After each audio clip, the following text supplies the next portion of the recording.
Els meus pares són d'origen marroquí, portem aquí molts anys, gairebé 30 anys, he nascut aquí, tinc la ciutat d'aquí i bueno, sí, soc d'una família creient. A l'islam hi ha 5 preceptes fonamentals. Primer que tot, la professió de fe, que és shahada, en què el creient ha de dir unes 2 frases, que són «Dono testimoni de que no hi ha cap Déu a part d'Allah i de que Muhammad, sallallahu alaihi wa sallam, Mahoma, és el missatger d'Allah».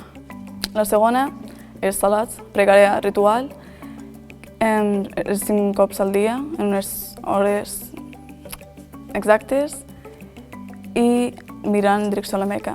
La tercera és l'almoina, que és d'aquest, en què el musulmà dona una part de la seva capital, diners, durant l'any als pobres o a la comunitat per ajudar.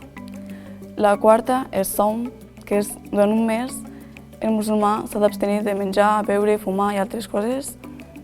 I l'última és el pelegrinatge, en què és Hajj, s'ha d'anar als llocs sants de la Meca. Això s'ha de dur a terme un cop a la vida almenys. Però clar, que no tingui la capacitat, els diners o la salut, és perdonat.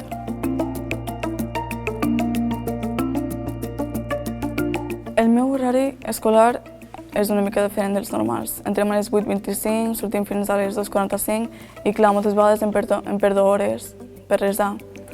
Però bueno, com que no puc, doncs quan arribo a casa ja torno tot allò que no he resat i ja està. Des de molt petit, els meus pares, pas a pas, vas aprenent. Tinc molta sort que hi ha aquí una mesquita, la comunitat islàmica, i clar, hem tingut professores, activitats en què t'ensenya la teva religió, la teva cultura, i això fa que d'una part no t'oblidis dels teus orígens.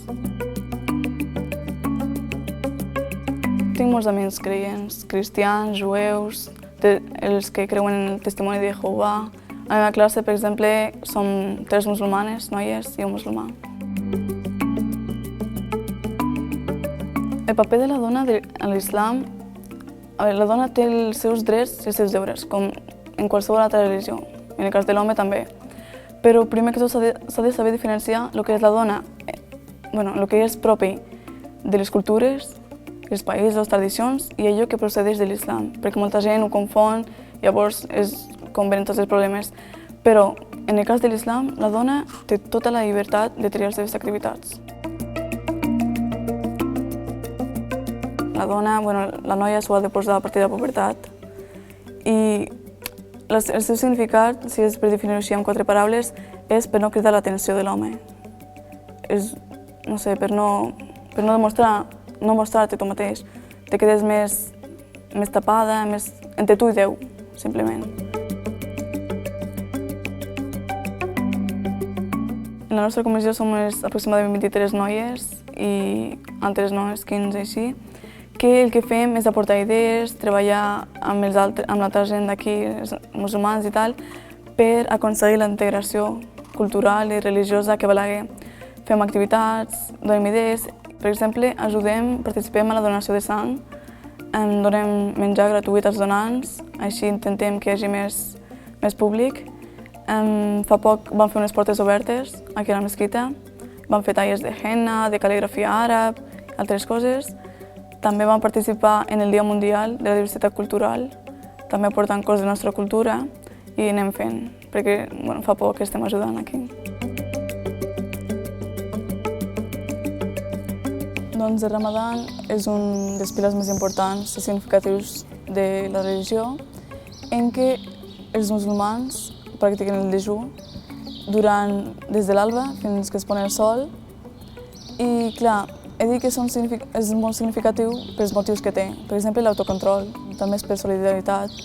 És una manera en què Déu ens va manar sentir allò que molts poden estar passant ara, sense aigua, sense menjar. El creixement, la relació amb Déu, que tot el mes ho passem resant per les nits, llegint el Coran.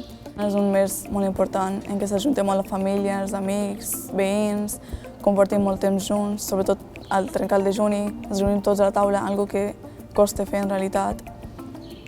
També l'últim dia, l'Eid, en què tots anem a resar i clar, ens ho passem.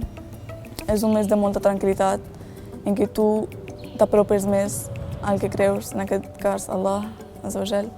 I és un mes, la veritat, molt important que cada any necessitem. Ens recorda allò de que som.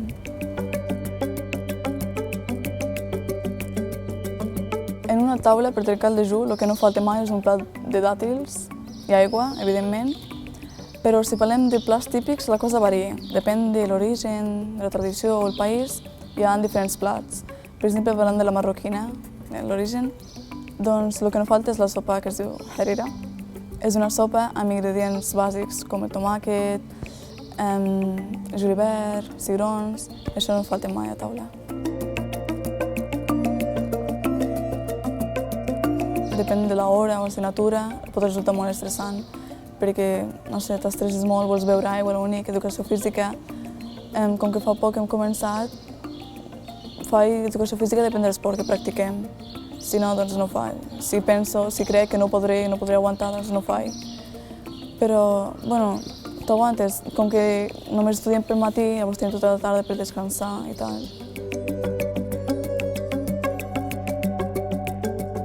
No se'm fa molt difícil, la veritat, perquè tu t'acostumes, te vas acostumant, ja fa 2 o 3 cops que el faig sencer, i bueno, tu intentes menjar una mica i aguantes, perquè quan tu fas alguna cosa que estàs segur que ho estàs fent per alguna cosa, per la teva creença, ho fas perquè tu vols. Llavors, com que és per pròpia voluntat, per molt que tinguis gana, passis hores de set o estrès o cansament, és normal, pot resultar molt normal.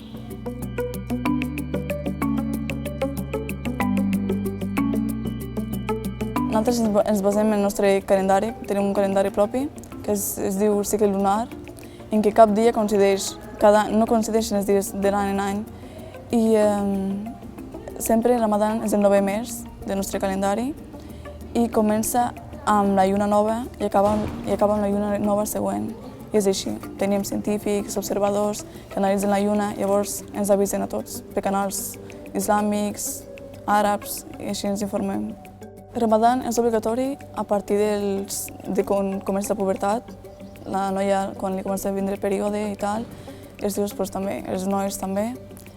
I bueno, hi ha nois o noies petits en què volen començar a provar i tal, i no els hi pots prohibir, si volen provar, doncs que provin. I ja està, però és a partir de la pubertat obligatòriament.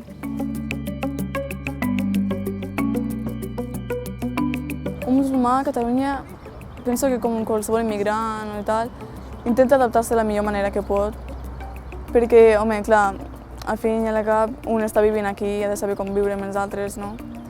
Però sempre hi ha allò d'una mica de dificultat per expressar-se, clar, perquè la gent agafa idees del que no sap. Normalment molta gent té por d'allò que no coneix. Però, bueno, tinc sort i he de donar les gràcies perquè aquí a Balaguer els ciutadans són molt de diferents llocs i ens adaptem molt bé amb ells, ens portem molt bé.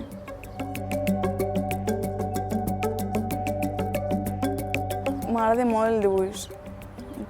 Passo moltíssimes hores amb el dibuix. De molt petiteta, recordo que ma mare em deia et recordo més agafar el llapis que la cullera, no? Penso que no hi ha millor forma de crear tu, no, el teu dibuix. Tu ho vas fent, saps que alguna cosa estàs fent tu i no sé, m'agrada molt. Relaxe de tot.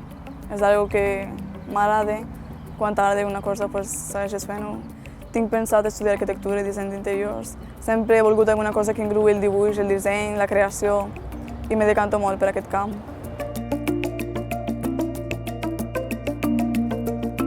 Sí, n'hi miro bastants. Normalment sèries d'aquestes noves, les actuals, de joventuts, on hi ha drama, aventura, romance, de tot. Per exemple, Portrait de Razones, que és molt actual, del 2017, cròniques vampíriques, tot allò que tingui joventut i al mateix temps història.